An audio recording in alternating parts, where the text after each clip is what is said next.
Le chef de file de la France Insoumise, Jean-Luc Mélenchon, a provoqué un tollé en déclarant sur France Inter dimanche que dans la dernière semaine de la campagne présidentielle, nous aurons un grave incident ou un meurtre. Cela a été Mera en 2012, cela a été l'attentat de la dernière semaine sur les Champs-Élysées. Avant, on avait eu Papivoise, dont plus personne n'a jamais entendu parler après. Tout ça, c'est écrit d'avance. Nous aurons le petit personnage sorti du chapeau, nous aurons l'événement gravissime qui va une fois de plus permettre de montrer du doigt les musulmans et d'inventer une guerre civile. Fin de citation. Et Zemmour, pourquoi ces propos ont provoqué un tollé? Est-ce qu'on peut dire que Jean-Luc Mélenchon est complotiste? Écoutez, vous savez, Christine, je n'aime pas ce mot complotiste. Je n'aime pas pour plusieurs raisons. La première, c'est que aujourd'hui, tous ceux qui critiquent, qui contestent même, qui osent contester la version officielle de tout événement est traité de complotiste. Moi-même, je me souviens, lors de la sortie de mon livre « Le suicide français », ça remonte à 2014, on a qualifié mon livre de livre complotiste. Tout simplement parce que j'essayais de décortiquer l'idéologie dominante et de faire un historique depuis les années 70 jusqu'à aujourd'hui. Donc je refuse d'utiliser ce mot. En l'occurrence, en plus, moi je crois aux idées.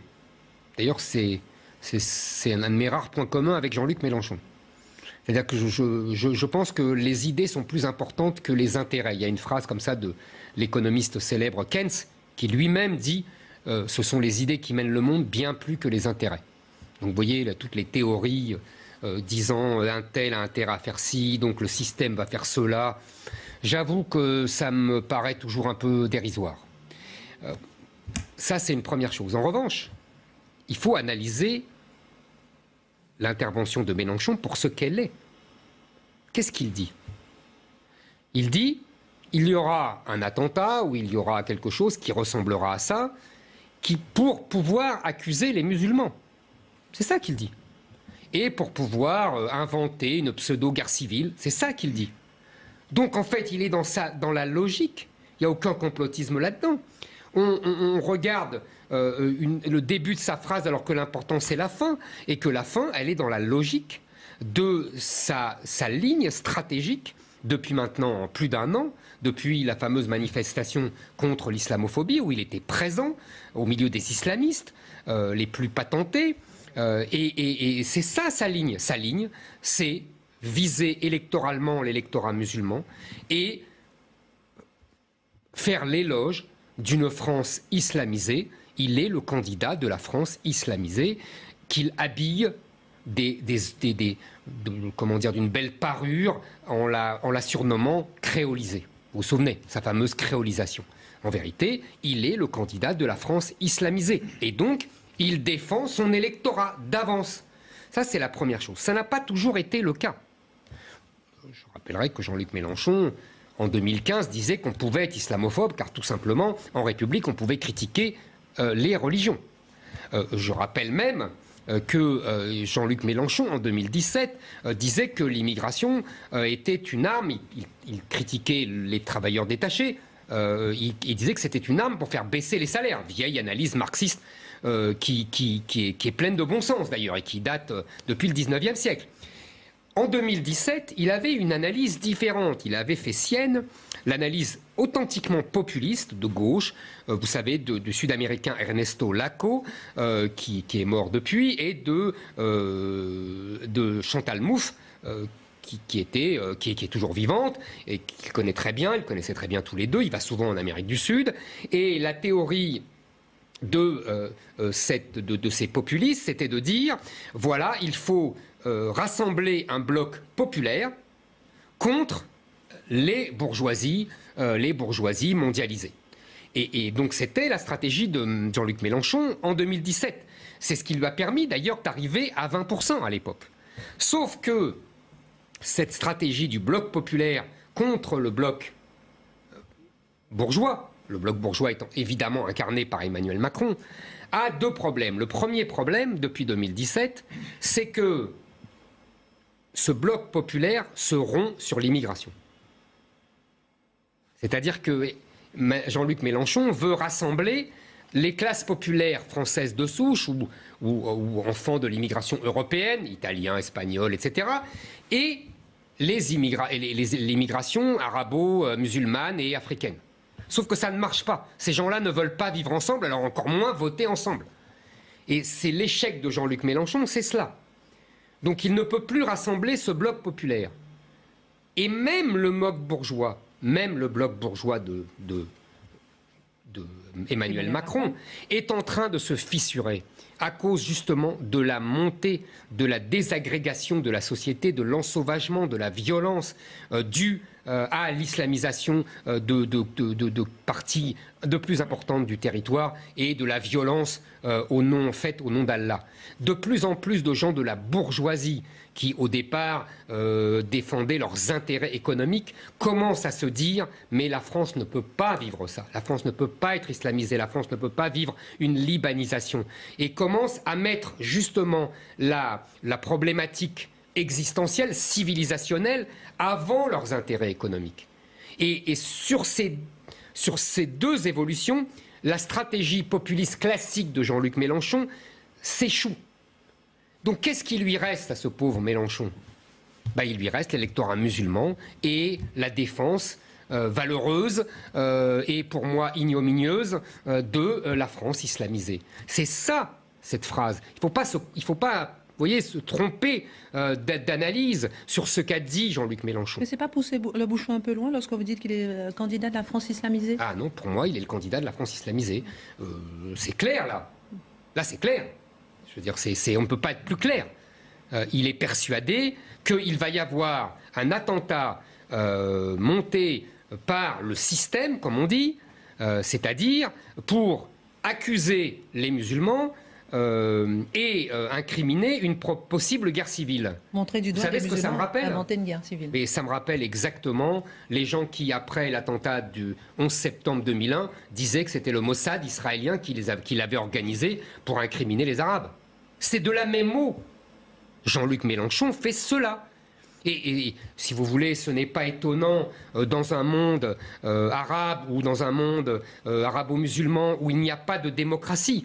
Et donc il n'y a pas l'habitude de l'affrontement rationnel des idées. Tout est fantasmatique, donc on accuse des gens qu'on ne voit pas. Ça, c'est dans une civilisation où il n'y a pas d'affrontement rationnel autour d'idées, parce qu'il n'y a pas d'autorisation, tout simplement, d'incarner des idées et de défendre des idées libres. Évidemment, on laisse le penchant à tous les fantasmes. Alors c'est le Mossad qui fait ça, ce sont les Américains, ce sont les services secrets français, voyez, etc., etc. Mais Mélenchon se met à ce niveau-là. Donc si vous voulez, on voit bien où il est tombé. Les faits divers n'ont-ils pas en effet une incidence sur le cours des événements politiques? Mais tout a une incidence sur le cours des événements politiques. Mais encore une fois, c'est notre discussion de la semaine dernière, chère Christine. Qu'est-ce qu'on appelle un fait divers? Alors dans ce cas-là, on peut remonter le temps. Hein. Le Figaro a fait un très bon papier pour se souvenir de tous ces événements. On peut y aller très vite. En 80, il y a l'attentat à la synagogue Copernic, qui va effectivement... Là, Mélenchon était content à l'époque, parce que ça a joué contre Giscard, et ça a joué qui ne s'est pas déplacé, qui n'est pas venu à la synagogue, alors que Mitterrand s'est précipité. Donc ça veut dire que là aussi, il y a eu quelque chose d'organisé pour permettre à Mitterrand d'être élu. C'est ça que veut dire Jean-Luc Mélenchon? Que les Palestiniens étaient de mèche avec François Mitterrand? Bon, passons. On arrive en 95, il y avait... Qu'est-ce qu'il y avait? Il n'y avait rien en 95, il y a eu en 2002 Papivoise. Papivoise. Ah, formidable, Papivoise. Là, la gauche ne l'a pas digéré, celui-là. Le petit vieux, le pauvre, qui avait été torturé par une bande de voyous barbares et les images sont passées en boucle tout le week-end, et on a accusé ce pauvre Papivoise, et surtout à l'époque TF1, qui était vraiment hégémonique à l'époque, on n'était pas du tout dans le paysage audiovisuel d'aujourd'hui, d'avoir favorisé la montée de Jean-Marie Le Pen au détriment de Lionel Jospin. Après, il y a eu 2007. Il y a eu les émeutes de la gare du Nord, en pleine campagne présidentielle entre Sarkozy et Ségolène Royal. Et effectivement, Sarkozy, qui était à l'époque ministre de l'Intérieur, en a profité contre Ségolène Royal. ça aurait pu le desservir. Il était ministre de l'Intérieur, on aurait pu dire, voilà, il ne tient pas le pays. Ce qui n'était pas faux, en l'occurrence. Après, il y a eu 2012, Mohamed Merah. Donc si je comprends bien Jean-Luc Mélenchon, le crime de Mohamed Merah était manipulé pour faire monter Marine Le Pen et pour faire perdre Nicolas Sarkozy, au détriment de François Hollande. Tout ça est très subtil, trop subtil sans doute. Vous voyez, on peut s'arrêter comme ça. En fait, qu'est-ce qui se passe? Mon analyse est toujours la même par rapport à la semaine dernière. Il n'y a plus de faits divers. Voilà. Il faut arrêter avec ce mot, que ce soit Emmanuel Macron ou Jean-Luc Mélenchon. Il n'y a plus de faits divers. Il y a un changement de civilisation. Il y a un ensauvagement dû à un changement de civilisation. Au passage à l'affrontement entre Dar el-Islam et Dar el-Harb, les deux concepts du Coran qui partagent le monde entre le monde de l'islam et le monde de la guerre. Nous sommes dans le monde de la guerre, tout simplement parce qu'il y a des musulmans, j'ai bien dit des musulmans et non pas les musulmans, qui veulent qu'on passe dans le monde de l'islam et qui font tout pour cela, de la petite délinquance jusqu'aux attentats. C'est une question civilisationnelle que Jean-Luc Mélenchon ne veut pas voir, pas plus qu'Emmanuel Macron d'ailleurs. C'est ça le sujet. Et alors évidemment, on s'agite sur les faits divers, mais ça ne veut rien dire les faits divers. Sur Facebook, Jean-Luc Mélenchon pointe une manipulation médiatique de ses propos. Le leader de la France Insoumise a par ailleurs donné cet après-midi une conférence de presse en réaction à la vidéo du blogueur Papacito, dans laquelle celui-ci tire sur un mannequin présenté comme un militant d'extrême gauche. Exactement pourquoi cette haine envers Jean-Luc Mélenchon, les idées qu'il incarne? Faut-il parler d'un appel au meurtre, comme l'ont fait de nombreuses personnalités et responsables politiques? Oui, je sais, puisque Jean-Luc Mélenchon dit que c'est mon ami, Papacito, parce que je vous ai dit que c'était mon ami. J'aime beaucoup Papacito. C'est un garçon sympathique, intelligent, mais c'est très révélateur ce que fait Mélenchon. D'abord, je note que Jean-Luc Mélenchon fait une conférence de presse pour une vidéo qui se moque de lui. Quand la policière a été assassinée, il a fait un tweet. C'est très intéressant sur la hiérarchie des valeurs de Jean-Luc Mélenchon. Deuxièmement, là où c'est très révélateur, j'ai regardé cette vidéo. C'est une vidéo gaguesque. C'est une vidéo du 2e degré, du 3e degré. Il se moque de lui-même, c'est de l'autodérision. C'est une espèce de dérision de la virilité. Faut voir ce que ça veut dire. Mais je trouve ça très intéressant parce que moi qui suis vieux, comme mon ami Marc, on a connu ce genre de dérision. On a connu cet état d'esprit. On a connu ce 2e degré et ce 3e degré. Mais à l'époque, c'était la gauche qui le portait. C'était le fameux esprit Canal. Quand il y avait le hack sur Canal+, on se moquait des classes populaires, les déchiens. Vous ne croyez pas que c'était une incitation à la haine des classes populaires? C'était de l'esprit. C'était du 2e degré, du 3e degré, de l'ironie, l'esprit Canal. Même si c'est du 2e, 3e degré. Fallait se moquer, on peut se moquer, ce qui est intéressant. Non, mais même si c'est du 2e, 3e degré, si vous permettez, vous comprenez que ça puisse choquer. Non, non. Mais je comprends que ça choque qui? Et que beaucoup de personnes ont quand même déclaré, on dit que cette vidéo était quand même abjecte. Pas que Jean-Luc Mélenchon. C'est de la dérision. Je vous répète. Moi, ça, c'est votre regard, ça. Mais oui, c'est mon regard, mais parce que je pense que c'est l'esprit de Papacito. Il faut voir les autres vidéos de Papacito. Il est tout le temps dans le 2e et le 3e degré. Mais je vous répète, c'est très intéressant. Il y a eu un basculement politique. C'est-à-dire que l'esprit de dérision est passé à droite. Et l'esprit de sérieux, l'esprit, j'allais dire, de sérieux de nonne, l'esprit, vous savez, c'est la chanson de Brel. Les bourgeois, c'est comme les cochons. Plus ça devient vieux, plus ça devient... C'est ça. Maintenant, la gauche s'est embourgeoisée. La gauche est de l'autre côté. Elle fait la morale. C'est devenu des chaisières, ces gens de gauche, qui se moquaient de tout le monde.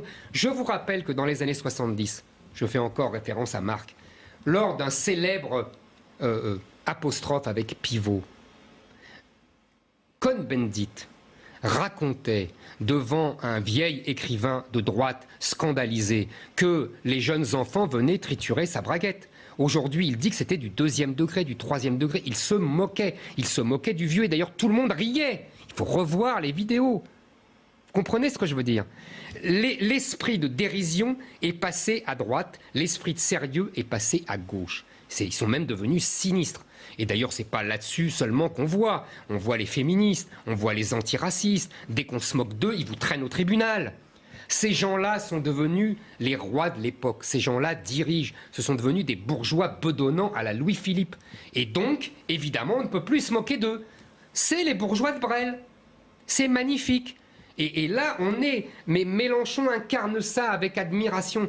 Et d'ailleurs, les gens qui le soutiennent, ce n'est que ça. C'est que des bourgeois qui se croient, qui se prennent pour des révoltés. Vous voyez? Qui se prennent pour des rebelles. C'est les rebellocrates de Philippe Muret. Et ça, cette histoire-là révèle tout ça. Je prends par exemple François Jolivet, député En Marche de l'Indre, qui dit que les propos de Papacito contre Jean-Luc Mélenchon sont intolérables et dangereux. Dangereux même. Ils n'ont pas leur place dans le débat public, ni en République. En République, d'ailleurs, un responsable politique doit condamner toute forme de violence. Pas vous? Ma chère Christine. Mon cher Eric. À un moment, il faut passer aux choses sérieuses. Qui tue? Ok? Est-ce que c'est Papacito qui tue? Est-ce que c'est les émules de Papacito qui tuent? Non. On tue. Qui a fait couper la tête de Samuel Paty? Est-ce que c'était à la veille d'une élection, comme me dit Jean-Luc Mélenchon? Est-ce que c'est les émules, on a crié Dieu est grand et Papacito est son prophète? Est-ce que c'est ça qu'on a fait en égorgeant Samuel Paty? Est-ce que c'est ça qu'on a crié en massacrant une centaine de personnes au Bataclan? Est-ce que c'était en 2015 à la veille d'une élection présidentielle? Non, je suis désolé, mais tout cela s'est fait au nom d'Allah et pas spécialement à la veille d'une élection présidentielle. Donc c'est ça la réalité. Donc on voit qui tue et on voit qui ne supporte pas qu'on se moque d'eux. Il y a deux choses, vous voyez. Donc il faut choisir. Ça, vous comprenez, quand par exemple, je peux en parler, quand le chanteur Youssoupha chante en disant « Je mets un billet sur, sur la tête de celui qui fera taire Éric Zemmour ». Finalement, les juges en appel lui donnent raison au nom de la liberté d'expression, au nom de la liberté de création. Quand Tara Bourras met la tête de Madame Le Pen sur une pique, est-ce qu'on l'accuse de pousser au crime de Madame Le Pen? Non. Et ce deux poids, deux mesures permanent est insupportable. Donc il faut choisir. Où on est dans la dérision, dans l'esprit du deuxième degré, du troisième degré et dans la liberté de création, ou alors on sanctionne tout et on interdit tout. Mais on ne peut pas avoir l'un et l'autre. Là, il faut choisir. Il faut que Jean-Luc Mélenchon choisisse et il faut que votre député En Marche choisisse aussi. Œil pour œil et le monde sera bientôt aveugle, disait Gandhi. Je dis simplement, moi, je vois les faits, la réalité, et je tiens à le dire, hein, je crois que la grande révélation de cette histoire ridicule autour de Mélenchon qui essaye de faire un contre-feu grotesque sur sa phrase qui évidemment est le plus important, révèle ce qu'est devenu la gauche, révèle ce que sont devenus les bien-pensants. C'est-à-dire je vous l'ai dit, des gens qui sont pétris d'esprit de sérieux, qui ne supportent plus qu'on les moque, qu'on les brocarde, parce qu'ils sont les maîtres. Et que c'est aujourd'hui, l'esprit de dérision a changé de bord. Voilà.